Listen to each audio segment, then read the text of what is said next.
ನಮಸ್ಕಾರ ಸ್ನೇಹಿತರೆ, ನಾನು ನಿಮ್ಮ ಲೋಕೇಶ್ ಕಲ್ಪಣಿ. ಸ್ನೇಹಿತರೆ, ಶರಣರ ಸಂಘಟನೆ ವೇದಿಕೆ ಮದ್ದೂರು ಬೃಹತ್ ಉದ್ಯೋಗ ಮೇಳವನ್ನು ಏರ್ಪಡಿಸಿದ್ದಾರೆ.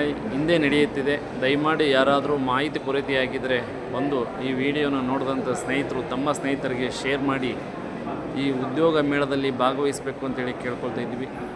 ನಿಮ್ಮ ವಿದ್ಯಾರ್ಹತೆಗೆ ಸಿಗುವಂಥ ಉದ್ಯೋಗವನ್ನು ಪಡೆಯಬೇಕಂತೇಳಿ ಈ ಮೂಲಕ ಕೇಳ್ಕೊಳ್ತಾ ಇದ್ದೀವಿ. ಪ್ರಾರಂಭವಾಗಿದೆ ಬೆಳಗ್ಗೆನೇ. ತಾವು ದಯಮಾಡಿ ಬಂದು ಈ ಸದುಪಯೋಗವನ್ನು ಮಾಡ್ಕೋಬೇಕು ಅಂತೇಳಿ ಕೇಳ್ತಾ ಇದ್ವಿ. ನಿಮ್ಮ ವಿದ್ಯಾರ್ಹತೆಗೆ ಅನುಗುಣವಾಗಿ ವಿವಿಧ ಹುದ್ದೆಗಳು ಇವೆ. ಇಲ್ಲಿ ಬಂದು ತಾವು ತೇರ್ಗಡಿಯಾದ ನಂತರ ತಾವು ಉದ್ಯೋಗವನ್ನು ಪಡೆಯಬಹುದು. ದಯಮಾಡಿ ಬಂದು ಉದ್ಯೋಗಕ್ಕೆ ಇಲ್ಲಿಗೆ ಭೇಟಿ ಕೊಡಿ. ಹಾಗೆಯೇ ಸ್ನೇಹಿತರು, ನಿಮ್ಮ ಸ್ನೇಹಿತರಿಗೂ ಈ ವಿಡಿಯೋವನ್ನು ಶೇರ್ ಮಾಡಿ. ನಿಮ್ಮ ಮದ್ದೂರಿನ ಅಕ್ಕಪಕ್ಕ ಹಾಗೂ ಮಂಡ್ಯದ ಅಕ್ಕಪಕ್ಕ ಬಂದು ಯಾರಿಗೆ ಅನಿವಾರ್ಯವಾಗಿದೆ ದಯಮಾಡಿ ಅಂಥವರು ಬಂದು ಉದ್ಯೋಗವನ್ನು ಪಡೆಯಲು ಇರುವ ಅರ್ಹತೆಯನ್ನು ಪ್ರದರ್ಶನ ಮಾಡಿ ತಾವು ಈ ಉದ್ಯೋಗವನ್ನು ಪಡಿಬೋದು.